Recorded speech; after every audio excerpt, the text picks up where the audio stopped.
Olá, benditos! É uma alegria estarmos juntos novamente para mais uma reflexão no Evangelho de Marcos. Em Mateus, nós vimos as parábolas e a estrutura real do reino dos céus. Mas hoje, ao abrirmos Marcos capítulo 10, eu convido você a mudar a lente. Aqui, Jesus é o servo sofredor que está a caminho de Jerusalém, e cada passo que ele dá é em direção à cruz. O capítulo começa com Jesus vindo para a região da Judéia e para além do Rio Jordão, para ensinar as multidões como era o seu costume. Quando os fariseus o veem, se aproximam para colocá-lo à prova sobre a questão do divórcio. A intenção deles é fazer com que Jesus caia na sua armadilha, falando ou contra Moisés ou contra o pensamento popular. Como nós já vimos os detalhes em Mateus, o divórcio era um tema controverso na época de Jesus, com as duas principais correntes de pensamento centradas em dois dos seus mais famosos defensores: o rabino Hillel, que tinha uma visão mais liberal e aceita pela maioria, e o rabino Shammai, que tinha uma visão mais rigorosa e não muito popular.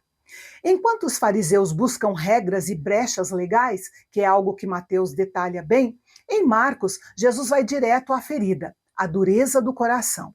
Ele nos lembra que o projeto original de Deus é a união e o cuidado, não o descarte de pessoas.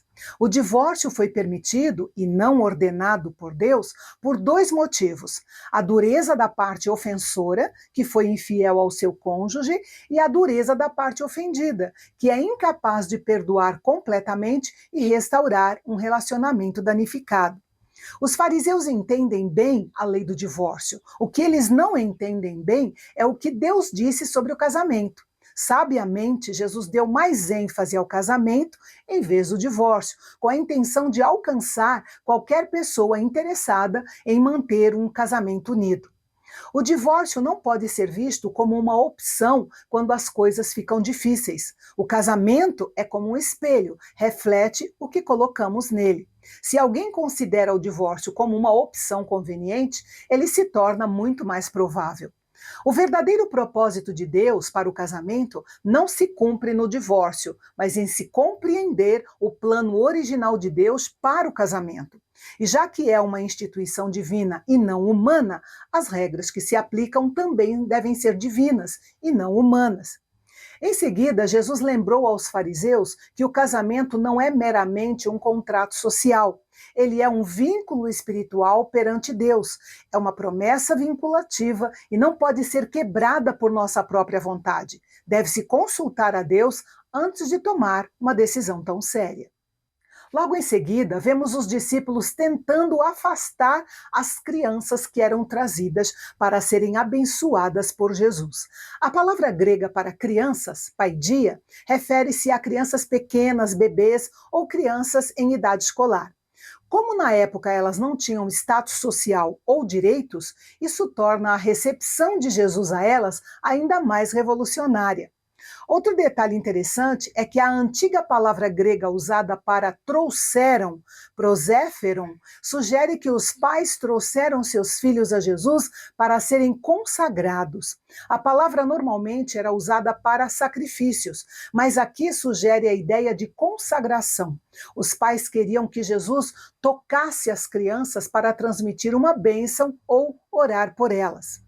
Diante do comportamento reprovável dos discípulos, Marcos registra um detalhe que os outros não enfatizam, que Jesus ficou indignado. Este é o único lugar nos evangelhos onde essa palavra específica é usada para descrever a reação de Jesus, mostrando o quanto ele se importava também com as crianças. Com isso, ele nos ensina uma lição sobre o reino de Deus. A ênfase aqui está na total dependência da criança. Diferente dos adultos, elas não sentem que precisam conquistar ou merecer o que recebem. Elas simplesmente aceitam o que lhes é dado. Assim deve ser nossa aproximação com Deus, não baseada em nossas obras ou méritos próprios, mas em uma fé que reconhece que o reino é um presente que recebemos da mão do Pai. Quando eles estão a caminho de Jerusalém, surge um jovem rico. Ele corre até Jesus e se ajoelha, o que significa um gesto de urgência. Chama Jesus de bom mestre e pergunta o que ele deve fazer para herdar a vida eterna. Esse título, bom mestre, nunca foi aplicado a outros rabinos na época de Jesus, porque implicava a ausência total de pecado e uma bondade completa. Jesus e todos os que ouvem reconhecem que ele estava sendo chamado por um título único. Não há em todo o Talmud, que é a coletânea de livros sagrados dos judeus, nenhum exemplo de um rabino sendo chamado de bom mestre. Somente Deus era chamado de bom pelos antigos rabinos. Quando Jesus pergunta por que ele o chama de bom, não significa que Jesus está negando sua divindade, mas que está levando o homem a refletir sobre aquilo que ele está dizendo. A pergunta do jovem rico revela um erro de perspectiva. Ao perguntar o que ele deveria fazer para herdar a vida eterna, seu foco estava no mérito e na conquista. Para ele, a salvação era uma meta a ser alcançada pelo próprio esforço e não um relacionamento a ser vivido. Ele não buscava em Jesus um salvador, mas um instrutor que validasse sua capacidade de conquistar a vida eterna por conta própria.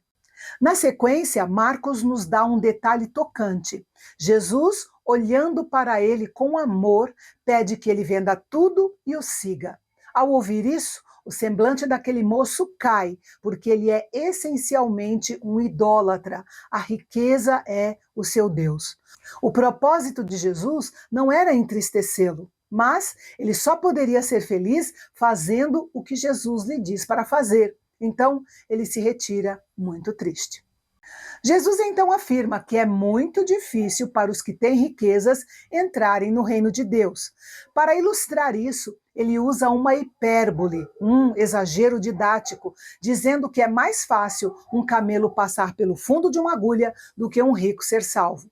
O camelo era o maior animal da região e a agulha de costura tinha o menor orifício conhecido.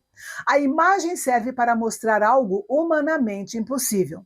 As palavras de Jesus surpreendem os discípulos porque a riqueza era vista como um sinal direto da bênção e da aprovação de Deus. Eles até pensavam que os ricos eram especialmente salvos. Mas Jesus responde com uma frase que é o coração da esperança cristã. Para os homens é impossível, mas não para Deus, porque para Deus tudo é possível. Com isso, ele está mudando o foco do esforço humano para o poder de Deus. A salvação não é uma conquista que se compra ou se merece, é um milagre que Deus realiza no coração de qualquer pessoa, seja ela rica ou pobre. A partir do versículo 32, o texto ganha uma velocidade dramática. Jesus toma a frente do grupo. Imagine a cena: Jesus caminhando decidido e os discípulos atrás, atemorizados.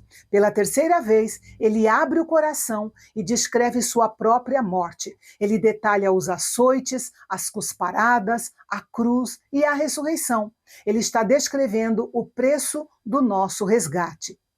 Apesar das constantes declarações de Jesus sobre o seu sofrimento que se aproximava, os discípulos ainda acreditam que quando ele chegasse a Jerusalém, estabeleceria um reino político. Tiago e João se adiantam e pedem posição de destaque na administração de Jesus. E é aqui que chegamos ao coração de todo o Evangelho de Marcos. O versículo 45, que eu gostaria que vocês guardassem na memória. Pois o próprio Filho do Homem não veio para ser servido, mas para servir e dar a sua vida em resgate por muitos. Vemos aqui que Jesus vira a lógica do poder do avesso. No mundo é servido quem manda. No reino do servo sofredor, a grandeza é medida pelo serviço ao próximo. E a metáfora do resgate que ele usa resume o propósito pelo qual Jesus deu sua vida e define a expressão completa do seu serviço. A ideia é a de libertação por compra, seja um prisioneiro de guerra, um escravo ou uma vida perdida. Fala de uma libertação que conota uma servidão ou um aprisionamento do qual o homem sozinho não pode se libertar. E para encerrar este capítulo de forma triunfal, encontramos Bartimeu em Jericó. Ele é o oposto do jovem rico, que tinha tudo e não seguiu Jesus. Bartimeu não tem nada, é cego e mendigo, mas grita pedindo misericórdia ao filho de Davi. Imagine a cena. A multidão vai passando, algumas pessoas impacientes mandam Bartimeu se calar, e no meio do barulho, Jesus, o servo que nunca ignora o clamor de um aflito, ele para e manda chamar o cego. E então, Marcos relata um detalhe de entrega absoluta. Bartimeu lança para longe sua capa. Aquele pano era sua única posse, sua segurança para mendigar. Ao jogar a capa, ele abandona seu passado antes mesmo de ser curado. Ele corre no escuro, tateando o ar, guiado apenas pelo som da voz de quem o amou primeiro. Naquele instante, ele troca a sua segurança miserável pela esperança de uma vida nova. Quando Jesus diz, vá, ele concede a Bartimeu a liberdade total. Mas, ao abrir os olhos e ver a face do seu Salvador, Bartimeu toma uma decisão radical. Ele não quer voltar para o conforto da sua casa, nem para o que restou do seu passado. O texto nos revela que ele seguia Jesus pelo caminho. E que caminho era esse? Era a estrada para Jerusalém. Bartimeu recuperou a visão para poder contemplar passo a passo o servo sofredor caminhando em direção à cruz. Agora, ele não apenas via, ele tinha um propósito pelo qual caminhar. Neste capítulo, aprendemos que o servo sofredor não nos chama para um passeio de glória, mas para uma jornada de renúncia e serviço.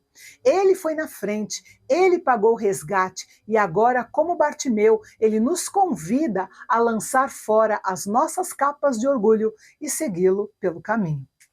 E no próximo capítulo, o servo entra em Jerusalém não como um guerreiro, mas como o rei da paz, enfrentando os poderes deste mundo. Não perca o nosso encontro de amanhã, pois a contagem regressiva para a cruz já começou.